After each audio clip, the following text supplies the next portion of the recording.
Columbia Broadcasting System presents yours truly, Johnny Dollar.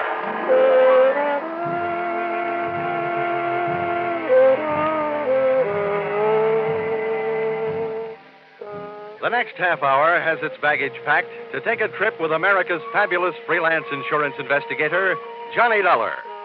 At insurance investigation, he is just an expert. At making out his expense account, he is an absolute genius.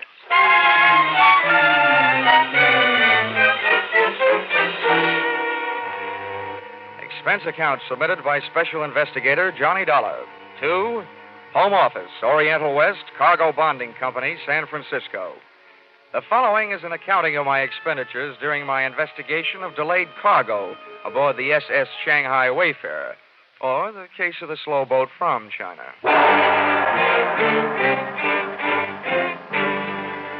Expense account, item 1, $181.52. Plane fare from Hartford to San Francisco in answer to your urgent call. Expense account, item 2, $3. Lunch on Fisherman's Wharf in answer to my stomach's urgent call. Item 3, $1.20, cab fare to your office.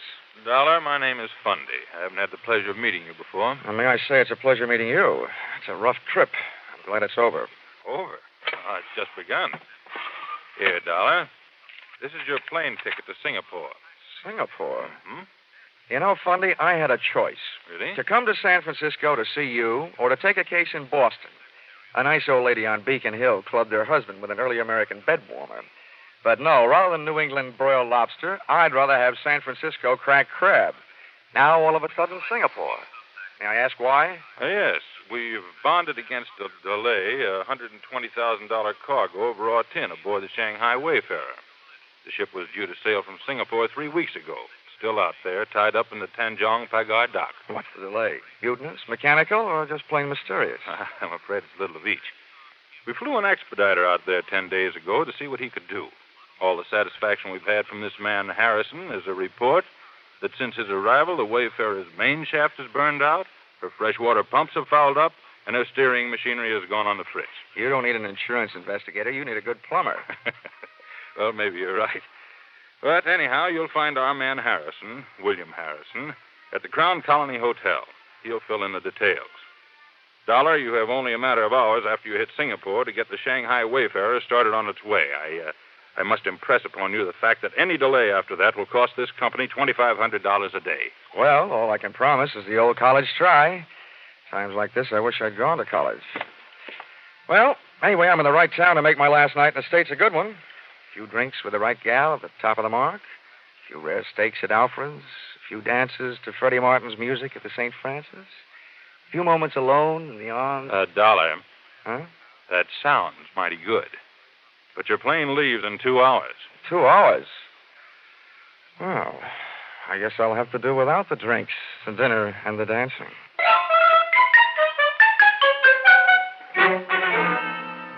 Expense account, item 4, $120. Lost in the course of teaching fellow passenger how to play poker. My mother warned me never to play cards with strangers on trains or steamships. I wish she'd included airplanes.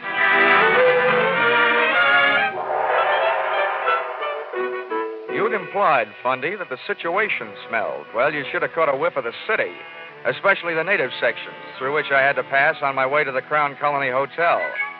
I found it on Anson Road. I found myself a room. I also found William Harrison's room.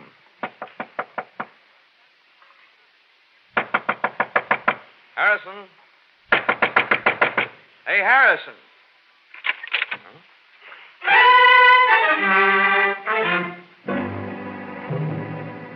But I didn't find Harrison. All I found was a calling card from my old friend Trouble. Wherever Harrison was, he didn't want to be, and he left a trail of broken furniture and blood to prove it. I searched the dresser. Shirt size, 14. Socks, 9. That meant Harrison was a small man. I went through the bathroom, shaving brush and toothbrush still wet, indicating that he'd been there not too many hours before I arrived. Then I tried the wastebasket. In addition to one large glob of used chewing gum, an empty cigarette package, and some old Kleenex, I found a swizzle stick with a name on it. The Collier Key Bar. Well, all that meant was that Harrison had a head cold and had been trying to cure it with Singapore slings. But at least I knew where he'd been drinking them.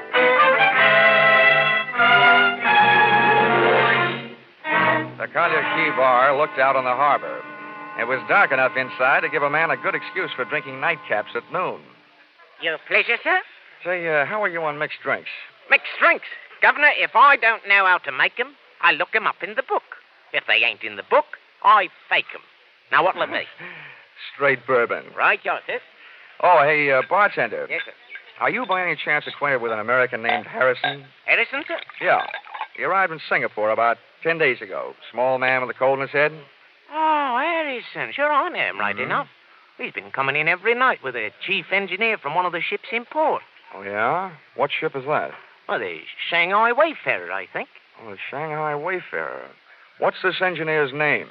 Yeah, now, hold on. I ain't getting him into any trouble, am I? He's a nice chap, he is. A handsome tipper. This handsome? My governor, $20 American. Why, compared to you, sir, Mr. Frank Moore is downright tight-fisted. Well, now, how about that? I done it. I let Mr. Frank Moore's name slip right out. My missus is right. For a little man, I've got a ruddy large mouth.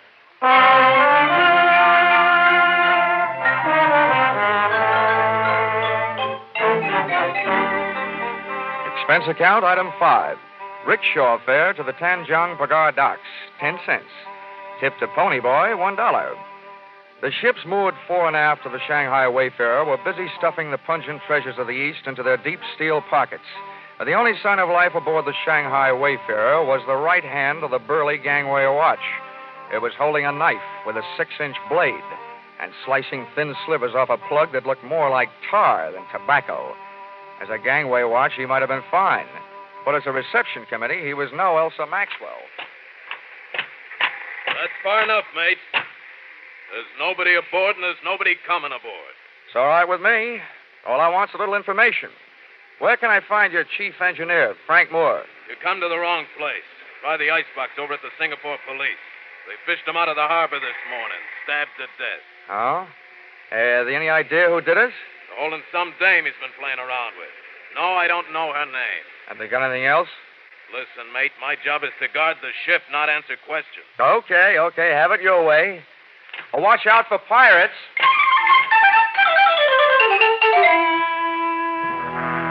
The British chief inspector, Singapore police, gave me everything except an invitation to tea. But unfortunately, he never even heard of Harrison. He took me into the morgue, and a look at Frank Moore's body told me nothing I didn't already know.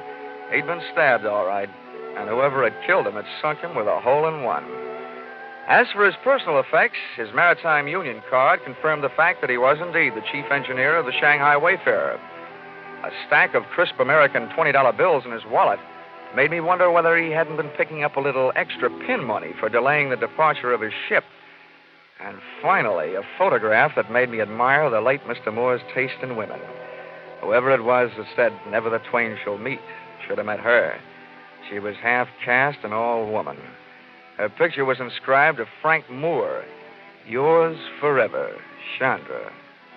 From the inspector, I learned 2 more things. 1, the fact that the police had already questioned and released her.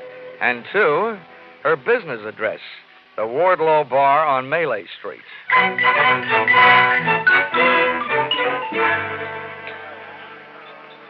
Hello, Mr. Young.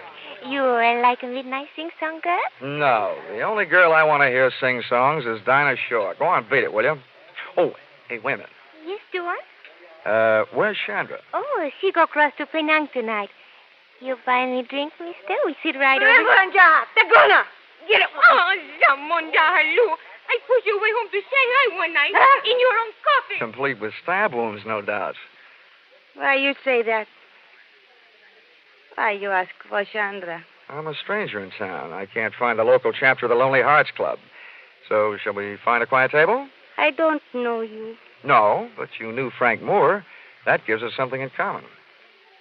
Over there is one. Okay. This doesn't sound like a very quiet table to me. In Singapore, you will learn whispers stand out in the quiet. They disappear in the noise. I'll bow to the wisdom of the native guide. But who said I had any secrets? You talk about Frank Moore, so I know If you do not have secrets to give, there must be secrets you like to learn. But I tell the police everything I know, which is nothing. Oh. No, you are disappointed in me. No, not at all. You make good scenery. And I'll bet there's quite a story that goes with you. Oh, you find me interesting. I'm a man. Why do you come to me? Well, there were two places I could go for what I'm after. And you're much prettier than the SS Shanghai Wayfarer. I'm looking for a lead on a man named Harrison. Your murdered friend Frank Moore knew him, so figures you know him. You are wrong. I do not know him. I do not even know you. Oh, well, that's soon fixed. My name is Johnny Dollar. Your name is nice. Especially the dollar part, huh? You are very droll, but I see when you make this joke there is no smile on your face. You are worried about your friend, Mr. Harrison? Yeah, that's right. Maybe he was lonely tonight. Maybe he does not want you to find him. You suddenly make me feel much better. How about a drink? I never drink before midnight. All right, then I'll wait. We'll have one then. All right, Johnny. But we don't have it here. We go to my house. There it is cool on the river. And there it is quiet. So we do not have to whisper.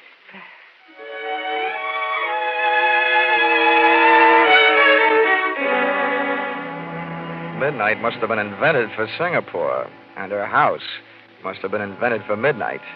Only one thing looked out of place. Up on the wall was a souvenir of Chandra's war effort, a real American baseball bat, a Louisville Slugger. And on it was written, "Remember the U.S. Marines." Everything else in the place was soft. The lights, cushions, and Chandra. It is nicer to drink here, no? Yeah, may I say, it's a mite intoxicating without a drink. I wish the boys back in my high school senior class could see me now. What do you mean? In the graduation annual, they predicted I'd be a bookkeeper. Oh, I do not understand you. And neither did the boys in my senior class. Johnny, please say things I can understand. I want to know you better. Maybe if I stop talking altogether, you'll get to know me better. Johnny.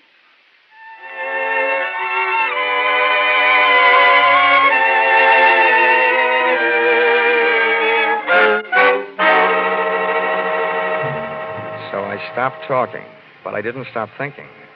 When I'd mentioned Harrison to Chandra earlier, she said maybe he was lonely tonight. If she didn't know him or anything about him, I wondered how she knew that he was missing tonight and not for a couple of days, or maybe even longer. Besides, the boyfriends of women like her don't keep secrets. I still assumed that if Frank Moore had known Harrison, Chandra had known Harrison. I also assumed that she'd spited me into her parlor for purposes other than social. And that notion was seconded soon after I had it, when somebody kicked the door open. There he is. There's your Johnny Dollar. The two boys in the door were not from Western Union. And ugly as they were, Chandra left my side to join them, which made me think that maybe my senior class had been right. Looking at that trio's 6 eyes and 2 guns glaring at me, I wished I was a bookkeeper.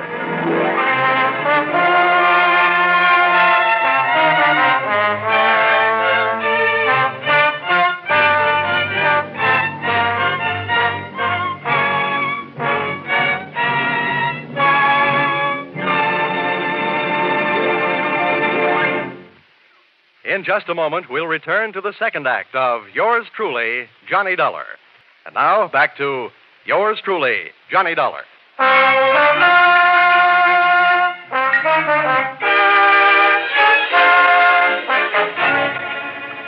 The men with the guns, described from left to right, were a fat man with 3 chins and a bald dome, and with him, a punk with a sneer and arms that were too long for the rest of them. They gun-muzzled me into a chair and started making anything but sense. Very well, Chandra, my dear. We are at last face to face with the mysterious stranger, Johnny Dollar. Oh, don't kill the suspense and tell me why. He knows why. He came to the Wardlow bar. He knew about Frank Moore, and he was looking for the other one, Harrison. That is why I phoned you. Well, it would seem then that this unfortunate chain of events is nearing the final link. Yeah, this guy uses his head better than Harrison did. Well, Dollar? I'm using my head right now. Splendid, splendid. So doing, you may well prevent Harrison's death, as well as your own. Oh, well, that's better than nothing. But is that all you can offer? Skip the bargaining, Rusline. Takes too much time. Quiet, Corgi. There are times when money is cheaper than the results of your kind of blind violence. Well, Dollar, you do have a price. Take a tip from my last name. Start bidding. I tell you, you're nuts, Rusline. You aren't sure he knows where it is. He must know. He was looking for Harrison. They both know. You be quiet, both of you.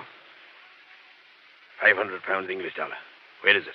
At times like this, I keep my mouth shut and my ears open. 750. Surely, Dollar, since you've entered the situation at such a late date, that is profit enough. Oh, well, I'm a man of expensive tastes. I've always aspired to such things as $200 cigarette lighters. Go ahead. Keep spitting out that wise talk, and you'll be spitting out teeth. How'd you like to go swimming with your hands and feet tied? I could bite my tongue. Not just yet, Corgi, my boy. This man is worthless, dead. Perhaps, Dollar, we can induce you to talk in much the same way as we could prepare to pat it by slitting the tongue. You know, Rosalind, your mother must have been scared by Sidney Greenstreet. Either this guy is nuts or he doesn't know anything. What I know would fill a police blotter. Corgi, you know nothing of psychology, my boy. What this man is attempting to pass off as a show of bravery is based purely on the knowledge that he is, momentarily at least, of some considerable value to us alive.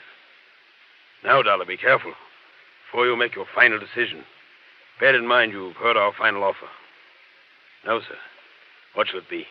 Oh, the squirrel said to the little girl when she asked him what he wanted for Christmas, nuts. Very well, Dollar. Corgi. Thanks.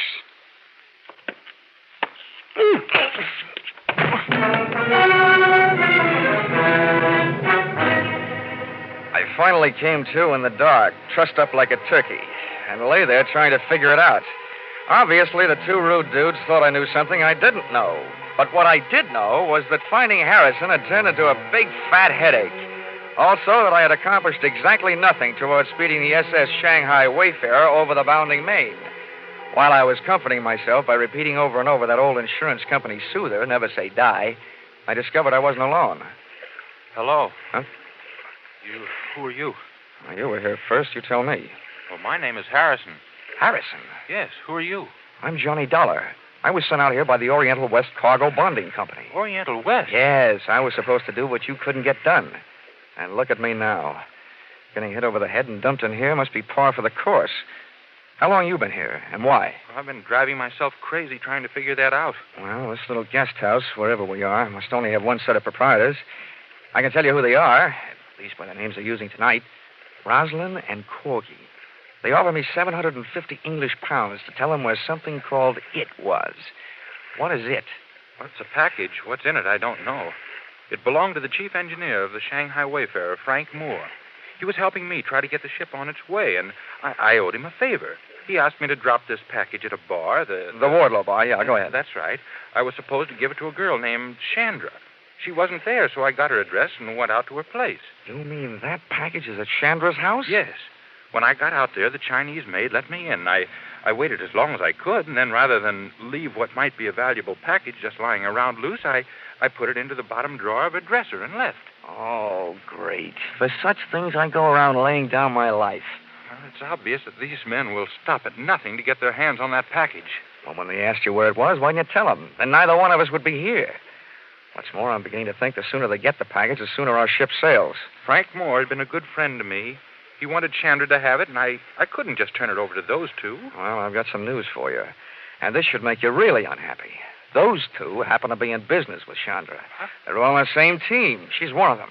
What an idiot I've been. Well, here we are, all roped up. You know, for a pair of guys who came out here to speed a shipload of raw tin on its way, we're doing just dandy. We're lucky if we get out of this thing alive. Offhand, I'd say our host probably murdered Frank Moore trying to get that package. Maybe we're next. Uh-oh. Maybe right now. A beam from a powerful flashlight stabbed us in the eyes. The sudden change from too much dark to too much light kept us blinded. Well, look who's here. At least the voice behind the glare wasn't Rosalind's and it wasn't Corgi's. But it was a familiar voice, one I'd heard and heard lately. He walked in on us, the flash in one hand, and in the other, a knife with a 6-inch blade. At first, I wondered whether it was the one that had been buried in Frank Moore's back. And then I remembered where I'd seen it before. The man bending over us was the burly gangway watch from the Shanghai Wayfarer. And you told me to watch out for pirates. Well, this situation is getting a little overcrowded. I didn't think there was room for any more. What do you want? You know what I want, Dollar. The same thing Roslyn and Corgi are ripping your hotel room apart for right now. Now, don't tell me you're looking for it, too. 2 things I know about that package, mister. The name is Rourke. Okay, Rourke. One thing I know is that it's dangerous company. The other is I want no part of it. The only thing I'm interested in is getting the Shanghai Wayfarer out of port. That won't be hard once I get that package. Where is it, Dollar? I'll trade the answer to that question for a little freedom. Okay. Hold still. Thanks. Harrison's next. I want him with us in case he's lying. All right. Okay, Harrison, roll over. Hey, you! When Rourke bent over Harrison, I drop-kicked the flashlight out of his hand, ran across the darkened room, through the open door, and kept on running. Sometimes the long way around is the shortest way home, so I headed for Chandra's house. I not only had some getting even to do, but I had some curiosity to satisfy. Somehow the Shanghai Wayfarer's failure to sail on schedule was tied up with a mysterious package. But how? Why? I decided I'd earned the right to see what was in that package.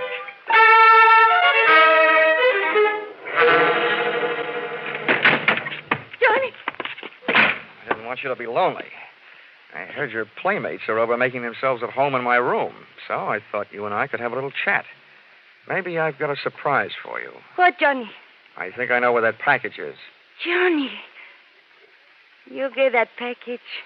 We both don't worry for the rest of our lives. But we must hurry before Roslyn and Corgi come back. We go now. Okay, where's your bedroom? Johnny, what do you mean? Now, come on, where is it? Come, I'll show you.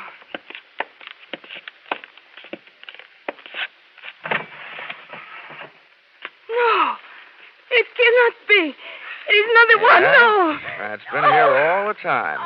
And now while I open this thing, you can go and have yourself a nervous breakdown. Say, this is more fun than unwrapping Christmas presents. And now I take off the cover. Wow. Now I know how the winner feels on Hit the Jackpot. The package was paper all the way through, brown wrapping on the outside and green spending on the inside. Big bundles of fresh, clean American 20s. Thousands of the same kind of bills that the Singapore police had found in the late Frank Moore's wallet. It would have taken half a day to count it, and I'd wasted too much time already. They'll be no good to you without me, Johnny. You have to know how to get rid of them. Oh, counterfeit, huh? Yes. They are made in China. Frank Moore brought them from Shanghai to Roslyn to take to the States, but Roslyn was not here in Singapore. He was late, so Frank had to make some accident happen to his ship to keep it from sailing. But then he changed his mind. He decided he would give the money himself, but Roslyn caught up with him. Oh, I see. He was sending them to you by way of Harrison, just before he was knifed by Roslyn, huh? Who talked him into that? You, by any chance? You and I could be very rich, Johnny. You never give up, do you? There's $500,000 there. Mm-hmm. Yeah, it should buy about 50 years in jail. I'm taking this down to customs and you with it. No, I do not think you do. Uh-huh. Time to play another visiting team. Come on, beautiful. I don't want you in the way. Let go of me.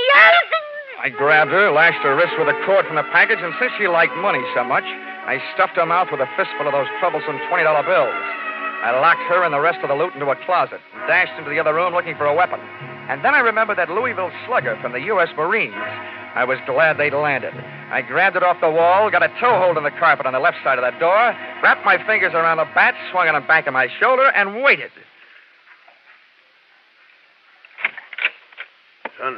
Chandra, my dear, we just came to... Oh! 2 out and 1 to go.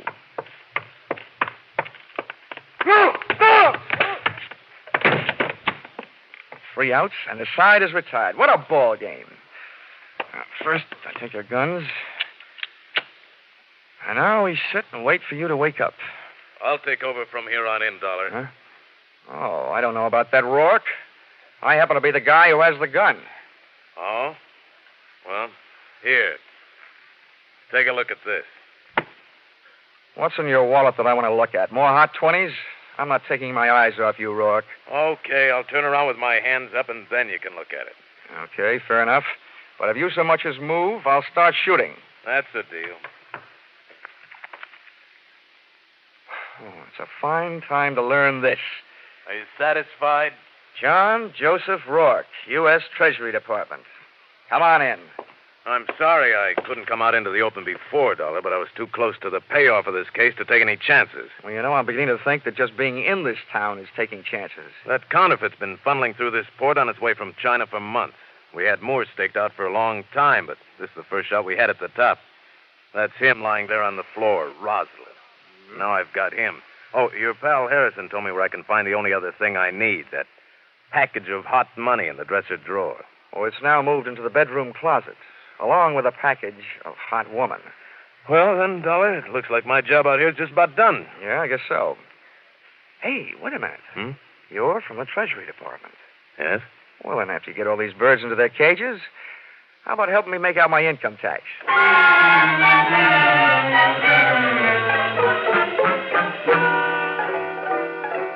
Expense account, item 6. Hotel bill, 1 night in Singapore, $5. Item 7, 1 new outfit, replacing mine, which was ruined in course of taking midnight dip in Singapore River, $200. Item 8, $20. Bar checks for cheering up one William Harrison, your expediter, whose innocence had him running errands for the man who was holding up the departure of your ship. Item 9, $375.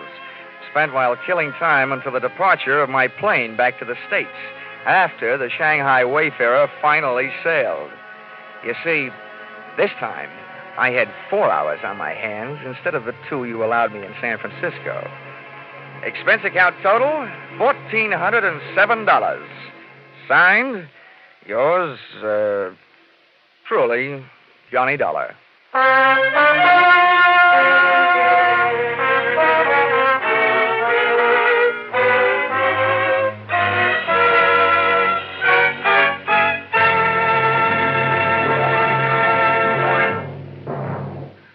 In just a moment, we'll tell you about next week's Johnny Dollar adventure. Next week, CBS will take you adventuring with Johnny Dollar, hitting the hot spots in Palm Beach and New Orleans, with the star of Hades, Diamond, on a trip all points south. Charles Russell plays the role of Johnny. Our music is composed and conducted by Mark Warno. Yours truly, Johnny Dollar, is written by Paul Dudley and Gil Dowd, and is produced and directed by Richard Sandville for CBS, the Columbia Broadcasting System.